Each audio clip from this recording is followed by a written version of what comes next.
Welcome to another episode of Heel versus Men on Card. This is kind of a special episode. I'm doing something different this time. To start things off, wrestling related. Johnny Wrestling, like my Johnny Wrestling shirt. I got an NXT shirt. For some promotion stuff. Oh, speaking of another shirt, of course we got the Heel Men on Card shirt, done by the great Jason Wolf. Very cool shirt, and you'll find a link to where to get that and see Jason's stuff down in the doobly-doo. Also, we're going to be tabling at Melbourne Toy and Comic Con, and I hope this doesn't turn out backwards on this camera, but on October 21st, they're going to have, it's going to be pretty cool, special guests Taylor Kirkman and Carl Maloney. Free parking, costume contest, over 100 tables, artist alley. Really should check it out if you're in the area. Melbourne Toy and Comic Con, October 21st. We're going to have our first tabling at that event, and we're going to have a special guest, Naruto cosplayer. I'll have her link down below because I can't say her handle very well, but she's going to be there, and she's going to be taking photos and selling prints and stuff. So all the promotion stuff out of the way, and also promotion for Best Barbecue Joint in Georgia. I'm going to talk about the Flashback Series, Legends series with the Build Your Own Howard Finkel toy. Now, I've already reviewed and talked about the Cowboy Bob Orton figure, which came with Howard Finkel's head and microphone. I got so many of these little baggies with like Build-A-Figure stuff on it. It's pitiful, like way too many to have.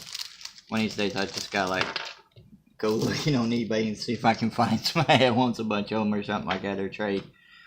But I got so many Marvel and DC ones so I can build a figure.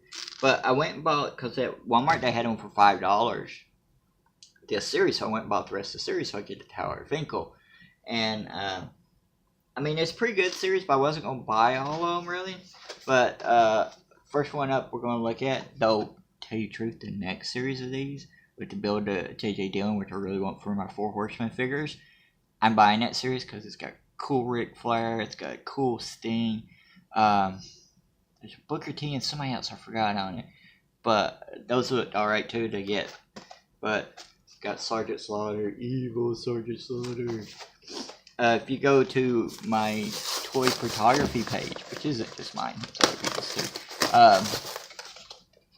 I have a little story going right now that Sergeant Slaughter was defeated by Nikolai Volkov to win the first WWF Russian Federation title, and now he's gonna be his lackey and stuff like that. So this figure will go good with photography. But mentioned on the back, you got the Rick Rude and the DiBiase and the Sergeant Slaughter.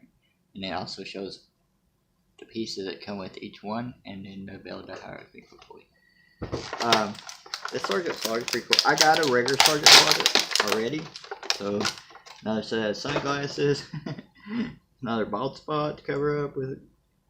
So with this one, you get the Howard Finkel's hands, and you get like a headdress for Sergeant Slaughter, and of course his glasses, and then the Sergeant's base. I mean, it's a basic Sergeant Slaughter, but it's pretty cool. I mean, you got him in kind of the desert pants, and then he's got, of course, the chic style boots. Well, it's the only thing I know of. Now I think New Day wears them. At least one of them does. I can't remember his name right now. It's been a long week at work, believe me. But this is a pretty cool Sergeant Slaughter figure. The paint scheme's pretty cool on it. And like I said, they got the boots. It's really cool. They didn't forget that little touch. So that's a cool figure to go into to be able to figure to get in a group, and it's something a little bit unique. And even though these are basic figures, I mean, you're getting a hat with each one and accessories. So it's pretty cool. I mean, the articulation is not as good as, like, let's say, an older, a more higher price figure. But that's good quality. And the build, I love the idea of the whole having different levels of figures, because like one, I guess one price point for like parents to get kids who are younger buy those figures, and then you're a collector higher and higher, and you pay more for figures and stuff like that. The next one we got is Ted DiBiase and his $1 Million Man green suit. I got a regular Ted DiBiase figure, which I got with the Andre the Giant set. But like I said, I was thinking about getting this one before, but I probably wasn't going to fully get it. But it'll go good with my other figures, so it's not like I'm totally going against my rule of not repeating figures, really. Oh, the colors even look better on the green suit when you pull it out of the packaging. And you got his little $1 Million Man insignia, and it's on his back too. And you got going down the side. So that's pretty cool. And you got the smug DiBiase face. So that's another really cool figure that you're getting with this group. And then you get Howard Finkel with the nub. I'm always afraid, like, people are like, you should change this figure with this figure because the head on this one's better than this one. And I'm like, I'm always afraid to do that. And his coat goes down so far. That's kind of weird looking. But, so it's another part of it. And the third part, Ravishing Recruit. I don't own a Recruit. I thought about getting one of the, I think it was Elites or Hall of Fame figures they had on cheap at Walmart one time. I didn't like the robe as a name. I know it sounds weird, but I was like, I really like the robe.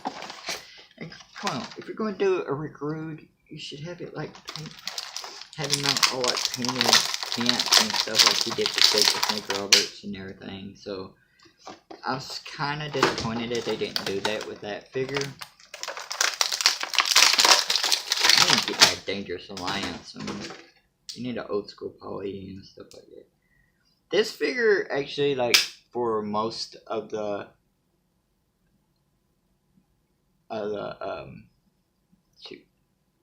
most of the basics, like, they don't move that well. This one, for some reason, I think feels even worse because, like, I think it's because he's so tall and lanky. It feels like there's even less mobility. But you got Ravishing simply on one thing, Ravishing here, and you got the tights. And it's pretty good likeness of Rick Rude. And then you got the Howard Finkel pants. Now here's the trick. Me trying to put together anything. Legos or anything is not that easy. Okay, I got Howard's legs on. Let's see, make sure I get his right arms in the right way. Right arm, left arm. Does it really matter? I'll say that. It would matter to me if somebody put my arms on them. Thank God put a lot of stuff up in your arms. Okay, looks like I got that on, man.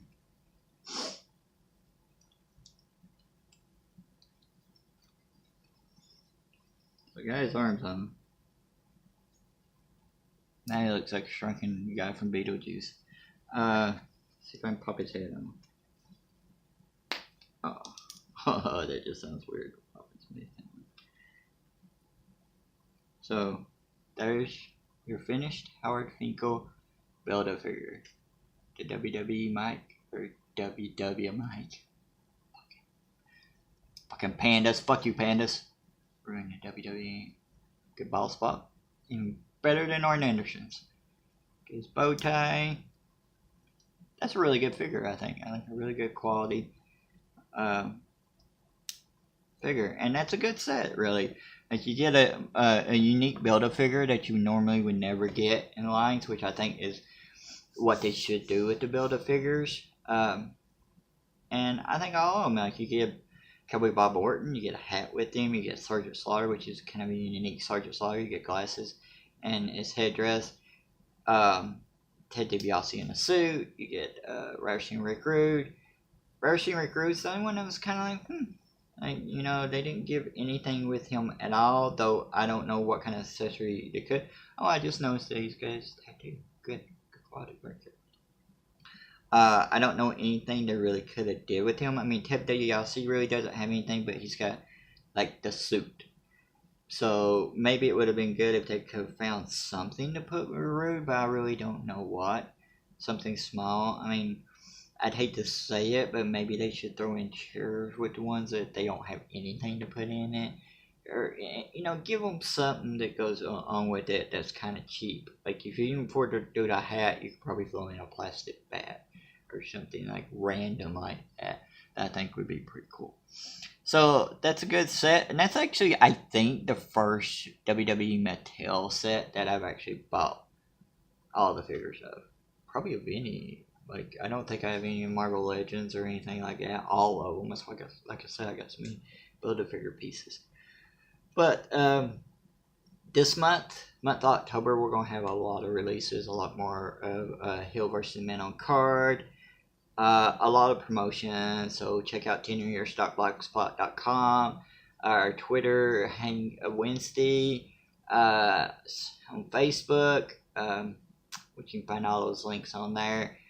Go to hangawednesday.podbean.com for our podcast, which we talk about everything, cosplay, politics, sports, like everything. We got a podcast for everything that you think of, but wrestling. I need a wrestling podcast. But like I said again, go check out Jason Wolf, who did my great shirt, which I love this shirt. I'm making prints of these for Melbourne Toy Comic Con, so there's going to be prints of this shirt on sale, and maybe some shirts if I get them in time. But there's going to be prints of this because this looked really cool. When I printed this out, like it looked even better than it did ever on the screen and stuff. And go to Jason Wolf, art of Jason Wolf on Instagram. Jason's like really cool to work with, so, and I'm gonna have him do something in the future. And like I said, go to Melbourne Toy Comic Con October 21st, 2008, and it's gonna be from 10 a.m. to 5 p.m. Melbourne Auditorium. I think it's going to be really cool. I went a couple of times. This is going to be the first time tabling at an event. I've been at events, like conventions and stuff, where I'm only going to record. So I would only have like a conference area, like to record podcasts in and stuff. And to work with people on projects. But I've never like had an actual table at an event. So this will be my first time doing that. So yeah, a little nervous. Maybe. I don't know. So I think it's going to be a lot of fun. We got a lot of stuff prepared for it. Like I said, we got prints prepared for it. We're going to be talking about everything that Teen Universe does, from our ebooks to podcasts to toy photography to our YouTube stuff. And I'm commissioning a couple more artists right now to work on. I got one working on the artwork for our Valiant Comics podcast, Classic Valiant Comics podcast. Cast. I Wish I Was Brave, that podcast. I got somebody working on art for that, and I got somebody working on art for some other prints and some logos. And as always with all Teen Universe stuff, when it's sold, like merch sold from profits, the profits are split half and half with the artists. Period. Down the line, always. I'm never not going to do that because I think it's just cool to do, and it's so easy to do. I might understand in the past when you get like banks here, there, and everywhere, but most artists that commission do PayPal, so it's really easy. If I go somewhere and I sell 20 of something at $1 a piece, I can give like $10 to them, and then send it to their PayPal, and that's cool. I haven't sold a lot of stuff on my Zazzle store, but I plan on doing more events, and hopefully that'll help things out a lot better.